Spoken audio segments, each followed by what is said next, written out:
I mentioned in my last couple of videos the obvious absence that I've had from this channel over the last couple of months. And I started the year off really strong. It was like my best go at YouTube yet. It was weekly videos for like 6 months. I think that's the best and most consistently I've done that. I've done YouTube in that time.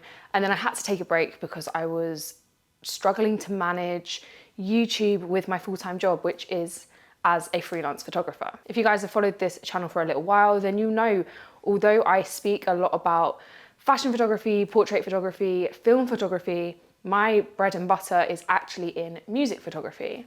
And this summer I photographed over 15 festivals over a couple of month period. Festivals literally all around the world. I shot a festival in Kosovo, I shot a festival in Malta, I was shooting festivals all around the UK, you know, in the north, like Parklife Festival, in the south, like Reading Festival. And in today's video, we're going to talk about that, about managing a load of festivals over a pretty short period of time. So if you are a music photographer, then this one is definitely for you. I know I don't make many videos on the channel that are all about music photography, but this one is for you guys. If you are planning a year of festival photography next year in 2026, or maybe you've got a lot of shows coming in towards the end of 2025, you know, festival seasons do differ depending on where you are in the world, then hopefully you might find a couple of little tips in today's video. So when you're shooting a festival, there are different ways, different reasons you might be shooting that festival. You could be shooting for the venue, the festival itself, an artist. You could be shooting for a promoter, who are the people that kind of like put on the festival. So that could be the festival, it could be a promoter that just runs a stage at a festival, for example. There are lots of different ways. You could even be shooting for a publication. That's a kind of a separate kind of thing, working for press, which I don't have too much experience in. For me, the majority of my work comes from working for the actual festival themselves. So being on the in-house media team, photographing across all of the stages, all of the artists for the festival themselves, going out on the festival's social media posts. So for example, I do this for Parklife Festival, I do this for British Summertime at Hyde Park, All Points East Festival, to name just a couple of the festivals that I work with regularly for the actual festival. And then you also have festivals where you work for the artist. And this looks a little bit different because you are only focusing on that artist's set. You're doing maybe portraits beforehand, portraits afterwards, any kind of like behind the scenes content, and then you're shooting the set itself. To me, there are pros and cons of both. Working for a festival themselves gives you a great access to artists, artist managers. It's a great networking tool. You're able to maybe have access to certain artists and productions, etc., that you wouldn't have ordinarily been able to get access to. But the days are a lot longer. For days where you're working for festivals, what you usually do is live edit. So you'll go out and you'll shoot a set or a couple of sets, you'll come backstage, do your edits there and then, deliver them to the festival, and then head back out and do a couple more, and you'll do that all day or however long the festival is for. I really like doing this because it means then at the end of the festival day, I don't have any more work to do. I might have a few images to go back through and edit, but the majority of my editing work is already done. So the work is isolated to that, the period of time that you're actually shooting. So whilst the days are a lot longer and a lot more intense, I kind of find it easier to manage because I know that, I've done everything within that period of time within that day, and that work doesn't drag on into the upcoming days. I can book other work, or I can rest, or I can do other things in that time. When you work with an artist, they're shorter days generally, especially if you're only shooting one set. Sometimes you might be traveling with them between different festivals and doing multiple different sets in a day.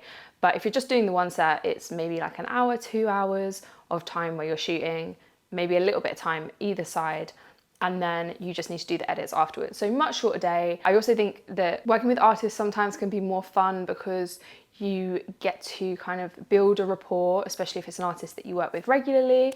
And that also just makes your job a lot easier over the process of time or the period of time that you are working with them for. So like I said, my summer was very split between working for artists and working for festivals. But for me, the biggest kind of strain on my routine isn't actually the work itself, it's the travel. Traveling either side. Sometimes it's driving across the country to a festival.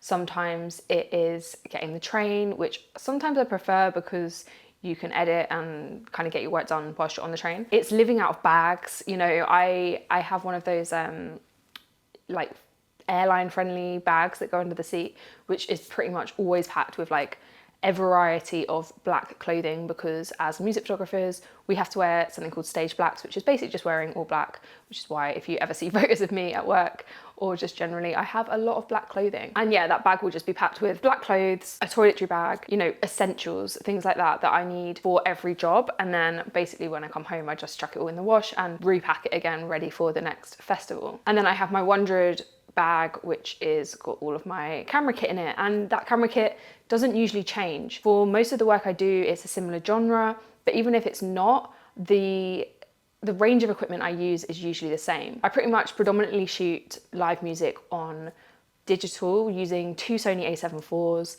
and a range of lenses. So those lenses are the Viltrox 16mm, which I've spoken about quite a bit on this channel, and that is great for the electronic music that I work within. You know, when you need to get like really close to the DJ, but you want those still wide, big hero shots, or you're working with a DJ collective that I work with a lot has 4 girls in it, and like having 4 girls on stage, trying to capture them all using a nice wide lens. But that same lens isn't going to be, you know, applicable for the photography that I do at, let's say, British Summertime at Hyde Park, where the majority of the photos I'm taking are from either front of house, which is like back in the crowd, or in the pit, which is, you know, the little bit between the barricade and the stage. For that kind of photography, you'll more likely find that I'm going to be using the 70-200 lens. So yeah, I use the Viltrox 16, I use a 70-200, which is a Sony, I use a 28-70, which is a Sigma, and then a Sigma 35, and they are pretty much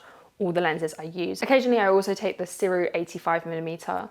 That is a 1.4, it's great in low light, so if I know that I'm going to be shooting in a venue that's really low light, like electronic music, then I will opt for that, usually over my 28-70, because that is a 2.8, and I'd rather just have 2 primes, have like a 35 1.4 and an 85 1.4, than have a zoom lens that doesn't really let enough light in those situations. Alongside my actual camera kit, of course, batteries.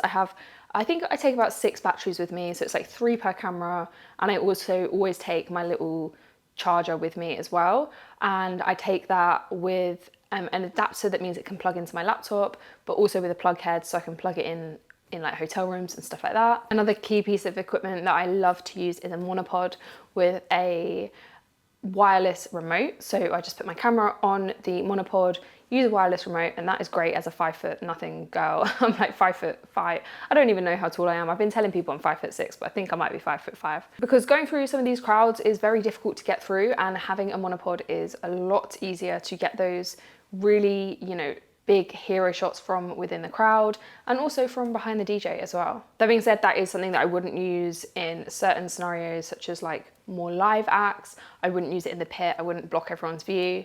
You know, a lot of being a music photographer is trying to get in and out as seamlessly and as unseen as possible as such, and sometimes a monopod is not the best thing to be using when you're trying to kind of stay in the background. And then my Godox V1 is my flash of choice with a little dome diffusion head, and that is pretty much it. I like to keep it quite light and quite easy to remember, so that I can just kind of mentally tick everything off when I'm preparing for a festival and I know what it is I need, and that I've got everything to hand very easily. Occasionally I do shoot film, but this will be usually point and shoot style. So with my Pentax 17, my Fuji GA645. But honestly, when you're kind of in the moment and you're shooting with digital and you know you have, you know, deliverables to be delivering within like the hour, a lot of the time I just always reach for digital because it's just a lot more practical in that workflow. Of course, every festival is different. Every festival has its own needs, but I do find that having kind of something solid that you keep to day in, day out, or festival in, festival out, just helps to create a workflow that isn't causing that much mental fatigue, so that when you do have that time to rest and recoup, you are actually able to do that. For me, resting and recuperating is one of the most difficult things about festival periods, because you're mostly sleep deprived on your off days. A lot of the time you're traveling. There's not really much time for a routine. So my gym routine goes out of the window, my sleep routine goes out of the window, my eating routine goes out of the window, you know, even things like doing a food shop, because I'm not home that often. It's, you know, I don't have those big regular food shops coming in and regularly having the food that I want to eat available. And that kind of thing is something that I need to get better at doing in the years to come, to make this more sustainable for me. And that is a big reason why I've not been able to allocate YouTube the time that it deserves and needs. If you guys know how much goes into content creation, then you'll know that, you know, making a YouTube video is not a, you know, thing that you can do in half an hour. It takes a lot of time and a lot of preparation and a lot of post-processing that I don't have the luxury of, like, bang in the middle of festival season. Today's video was really just to talk to you guys about what it is I've been doing all summer and show you some of the photos that I've been taking. Hopefully hearing the equipment that I take and kind of some of the things that I do to keep myself going over the festival period is useful for you guys if you are going into a festival season. I actually have a video all about preparing to shoot a festival that I'm going to link in the description, because if you like this video, then that one has a lot more information specifically about festival photography. Normal videos are going to resume. I am in the process of planning, and let me tell you, I am doing a lot of planning. I'm trying to get back in the studio. I've got lots of things that I want to get done over winter so that I can resume normal content. I'm going to be bringing more darkroom videos. I think you guys like those. I definitely enjoy making those, so we're going to be doing a lot more of that sort of content on the channel now that festival season is over. At the moment, I'm in something that's called club season, so I'm still doing live music, but it's Friday, Saturday, and it generally is in one city. So it gives me a little bit more time to fill the rest of my week with other more fun things for the channel. If you stuck with me through this very dry summer, then thank you so much. As always, I really love making these videos, and it means a lot to me that you guys still choose to turn up and watch them all. So thank you guys for watching, and I will see you in the next one, which will not be too far away.